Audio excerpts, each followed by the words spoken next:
Hi friends, అందరికీ నమస్తే. Welcome back to our channel. ఎలా ఉన్నారు? అందరూ బాగున్నారా? అలాగే ఇక్కడ ఏంటంటే మార్నింగ్ టైం అండి. నైట్ వచ్చేసి మాకు పెద్ద గొడవ అయిందని చెప్పాలి. ఎందుకంటే 12:30కి వచ్చారండి నైట్. నిజంగా నేను ఒక్కదాన్నే ఉన్నాను కదా, అర్థం చేసుకోవచ్చు కదా. అలా కాదు, వాళ్ళ ఫ్రెండ్ ఏమో ఊరికి వెళ్తున్నారని చెప్పేసి సెండ్ ఆఫ్ ఇవ్వడానికి వెళ్ళేసి అప్పటి నుంచి ఇంకా అసలు రానే రాలేదు. ఇంకా నేను ఎంత ఫోన్ చేసినా సరే నా ఫోన్ కూడా లిఫ్ట్ చేయలేదు. భలే కోపం వచ్చింది నాకైతే. నిజంగా బాగా గొడవ పెట్టేసుకున్నాను నేనైతే. ఇంకా మా ఆయన ఏమనలేదులేండి, సైలెంట్గానే ఉన్నాడు, తన తప్పు కాబట్టి.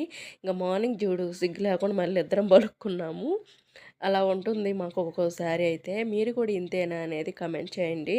ఇక చూడు, నా ఒళ్ళో వచ్చి పడుకున్నారు. పొద్దులే లేయి అని చెప్పేసి అన్నా కూడా అలానే పడుకున్నారు. నేను నీతో మాట్లాడను, నువ్వు నాతో మాట్లాడొద్దని చెప్పేసి చెప్పానన్నమాట. లేకపోతే అండి నిజంగా త్వరగా రావాలి కదా, కనీసం ఒక 11కో రావాలి. మరి 12:30కి వస్తే ఎలా ఉంటుంది చెప్పండి. కరెక్ట్గా నాకు తెలిసి 12:30కి వచ్చాడండి. ఎందుకంటే కరెంటు పోయింది, ఒక్కదాన్నే ఉన్నాను. నాకేంటంటే మా అమ్మ వాళ్ళ ఇంటికి ఊరికి ఏమి వెళ్తాము, కొంచెం సేపు కూర్చొని వచ్చాను. అప్పటికి ఇంకా నాకు భలే కోపం వచ్చింది, ఏడుపు వచ్చింది, ఏడ్చేసాను. ఇంటికి రాగానే అసలు పలకలేదు కొంచెం సేపు. ఊరికి నన్ను కదిలించుకున్నాడు, గొడవ పెట్టేసుకున్నాను అనమాట. కదిలిపోయి ఉంటే నాకు కోపం వచ్చేది కాదేమో. ఇంకా ఊరికొచ్చి ఏమైంది ఏమైంది తిన్నవా అన్నము అని చెప్పేసి అన్నారు. ఇంకా నాకు కోపం వచ్చేసింది. నీకెందుకు, నేను తింటే తినకపోతా అని చెప్పేసి అన్నాను. నా ఫోన్ కూడా ఎత్తే పరిస్థితులు లేవుగా. అదే మీ ఫ్రెండ్స్ ఫోన్ అయితే, మీ ఇంట్లో వాళ్ళ ఫోన్లో అయితే మీ అమ్మ మీ అన్న చేస్తే మాత్రం ఎత్తకుండా ఉంటావా అని చెప్పేసి గొడవ పెట్టేసుకున్నానండి. ఎందుకు అలా చూస్తారని నాకు అర్థమే కాదు, భలే కోపం వస్తుంది. సరే లేట్ అయిద్దంటే చెప్పు, మీ అమ్మ వాళ్ళ ఇంటికి వెళ్ళి పడుకో కాసేపు, నేను వస్తాను, ఈలోపు ఫోన్ చేస్తే బయటకు వద్దు అని చెప్తే సరిపోతుంది కదా. అలా కాకుండా ఏమి ఇన్ఫర్మేషన్ ఇవ్వకుండా నేను ఫోన్ చేస్తూనే ఉన్నానండి. 10:30కో ఏమో ఎత్తి వస్తున్నానని చెప్పేసి అన్నారు. 12:30 వరకు ఇంటికి రాలేదనమాట. నా వాయిస్ అయితే బాగా చేంజ్ అయిపోయిందండి ఈ జలుబు వల్ల. కొంచెం పర్లేదు వచ్చింది. ఎవరైనా చిరాగ్గా ఇసుగ్గా ఉంటే స్కిప్ చేసేసేయండి, నో ప్రాబ్లము. ఆ తర్వాత వచ్చేసి ఏంటంటే నేను చట్నీకి అయితే ప్రిపేర్ చేసుకుంటున్నాను. లాస్ట్ వీడియోలో నేను చెప్పాను కదా, అదే అండి, సారీ గుర్తు రావట్లేదు. ఇడ్లీ రవ్వ వేసాను అని చెప్పేసి పిండి. అదైతే నెక్స్ట్ డే అనమాట ఈ వీడియో. పిండి మనకు ఆల్రెడీ చేసి పెట్టుకున్నాం కాబట్టి మార్నింగ్ ఇడ్లీ వేసేసుకోవడమే. బాగా ఫర్మెంటేషన్ అయింది, బాగా పొంగింది. చాలా టేస్ట్ ఉన్నాయండి ఇడ్లీలు. ఇంట్లో చేసుకొని తినడం బెస్ట్. బయట 20 రూపీస్ ఇస్తే మాకైతే 3 ఇడ్లీలే ఇస్తున్నారండి. ఇంతకుముందు అయితే 10కి 2 అలా ఇచ్చేవాళ్ళు కదా, ఇప్పుడు అలా లేదు. 20 రూపాయలకి 3 లెక్కనైతే ఇస్తున్నారు. ఇంక నేనేంటంటే చాలా రోజుల నుంచి నాకు ఇడ్లీ తినాలనిపించింది. అందుకు ఇంక ఇప్పుడు జలుబు కూడా ఉంది కాబట్టి అందులో ఇంట్రెస్ట్గా అనిపించింది. పల్లీల చట్నీ అయితే చేసుకుందామని ప్రిపేర్ అయిపోయా. కానీ లాస్ట్ మినిట్లో ఏమైందంటే కరెంట్ పోయిందనమాట, అంతా రెడీ చేసి పెట్టుకున్నప్పుడు. ఇంకా మీరైతే ఎలా చేస్తారు ఇడ్లీ అనేది కామెంట్ చేయండి. ఇంకా చూసారు కదా, ఇక్కడ కూర్చున్నాను, బాగా చెమట పోస్తూ ఉంది. ఇంకా మా ఆయన అయితే అక్కడ పక్కన అక్కడ ఉన్నారనమాట. డ్యూటీకి అయితే వెళ్తారు తినేసి. అసలు ఎంత చెమట పట్టిందా అండి, నిజంగా భలే ఇసుగా అనిపిస్తుంది నాకైతే.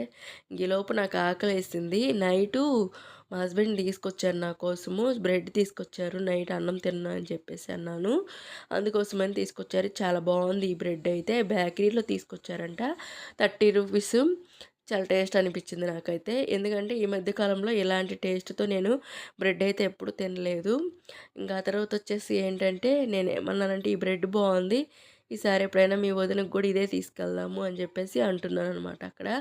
ఆ తర్వాత వచ్చేసి ఇంక ఇడ్లీ కోసమని ఇందులోనే నీట్గా ఇడ్లీ పిండిలు అయితే తడుపుకుంటున్నానండి. ఇడ్లీ గిన్నెలు వాటర్లో తడుపుకుంటున్నాను. ఆయిల్ అప్లై చేయకుండా ఇలా చేసుకున్నారంటే ఇడ్లీలు కూడా ఈజీగా వస్తాయి తీయడానికి. ఇందులో వచ్చేసి నేను 1 గ్లాసు వాటర్ అనేది యాడ్ చేసుకుని పొయ్యి మీద పెట్టేసుకుంటాను. ఈ పవర్ వచ్చేలోపు ఏంటంటే మనకి ఈలోపు ఇడ్లీ కూడా రెడీ అయిపోతాయి కదా, అందుకోసమే అని. మళ్ళీ కరెంటు కోసం ఎదురు చూస్తూ ఉంటే ఇది అవ్వదు అది అవ్వదు. ఇది అయిపోయేలోపు ఖచ్చితంగా కరెంట్ వస్తుందని నమ్మకంగా ఉంది. కొంచెం గట్టిగా ఉంది ఇడ్లీ పిండి, అందుకని చెప్పేసి మొత్తం కూడా శుభ్రంగా మళ్ళీ కొంచెం వాటర్ వేసి కలిపేసుకుంటున్నాను. మీకు గొడవలు ఏదైనా గొడవ అయితే మీకు ఇష్టం ఉంటుందా అండి? అంటే మామూలుగా ఎక్కువ బజార్ల ఎమ్మటే తిరుగుతూ ఉంటే భలే కోపం వస్తుంది కదా, ఫ్రెండ్స్‌తోనే తిరుగుతూ ఉంటే. మా ఆయన ఏంటంటే డ్యూటీ నుంచి రాంగానే వాళ్ళ ఫ్రెండ్సే గుర్తొస్తారు. టీ తాగుతారు, ముందు టీ పెట్టించుకొని, అదేందంటే నీ చేత్తో తాగితేనే తాగినట్టుంది అంటారు. లేదంటే మళ్ళీ తాగినట్టు లేదు అంటారనమాట. నాకైతే భలే కోపమొస్తది అలాంటి టైంలో నన్ను వదిలేసి ఎళ్ళిపోతే. కొంచెం సేపు ఎళ్ళేసి వస్తే పర్లేదు గదా! అలా ఎక్కువ సేపు ఉంటుంటే నాకైతే భలే కోపమనమాట. నాకు బాధేసిద్ది. ఇంక నేను ఒక్కదాన్నే గదా ఇంట్లో ఉంది. ఏం రావడానికి ఏమని జెప్పేసి అనుకుంటాను. మీ హస్బెండ్‌లు గూడా ఇంతేనా అనేది కామెంట్ చేయండి. నాకైతే భలే చిరాకు. ఒక టైంలో పోవచ్చండి. మరీ ఉదయం లేసిన దగ్గర నుంచి ఏదైనా సెలవుందనుకో అస్సలుండరు ఇంట్లో. ఖచ్చితంగా టిఫిన్ చేసేసి ఎళ్ళిపోతారు. భోజనానికొస్తారా? 4 వరకు ఉంటారు. మళ్ళీ ఎళ్ళిపోతారనమాట. భోజనానికి ఎన్ని గంటలకొస్తారు? వస్తే 2:30కొస్తారు. 3 గంటలకొస్తారనమాట. తినేసి ఎళ్ళిపోతాడు. నాకైతే భలే కోపమొచ్చి గొడవ పెట్టేసుకుంటాను నేనైతే ఈ విషయంలో మాత్రం. బాగా గొడవలవుతుంటాయి ఇద్దరికీ తరచుగా. అంటే పెద్ద పెద్దయి అయితే చేసుకోంలేండి. నేనెప్పుడు అంటా మా అమ్మ వాళ్ళ ఇంటికెళ్ళిపోతాను నేను అలిగి అని జెప్పేసి అని జెప్తాను. కానీ మా ఆయన పెద్ద దూరం ఉందని జెప్పేసి, మీ అమ్మ వాళ్ళ ఇల్లని జెప్పేసి అంటూ ఉంటారు.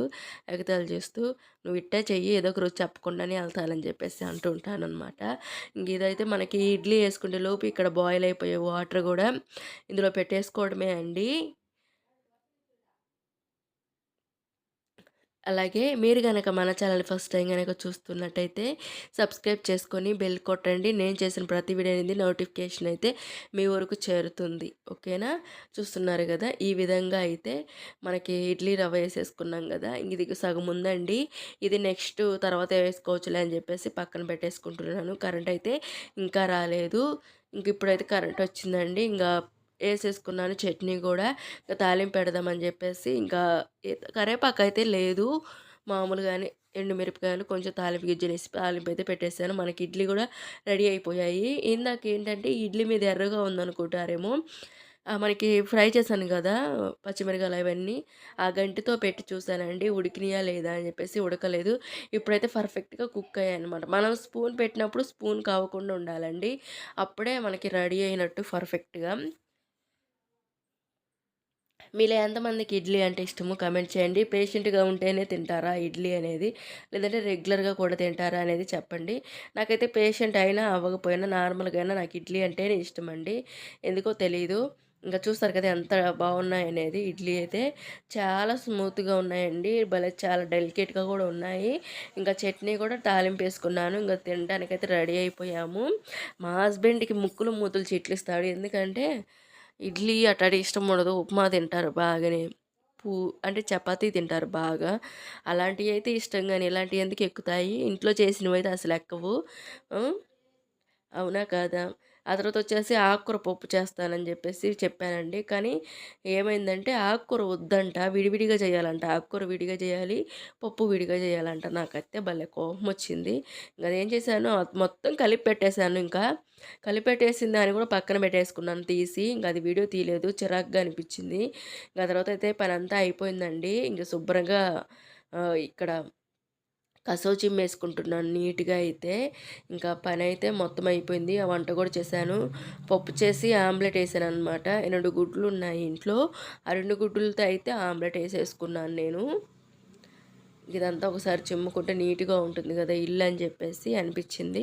నాకెందుకో చిరాకుగా ఉంటే భలే చిదరనిపిస్తది.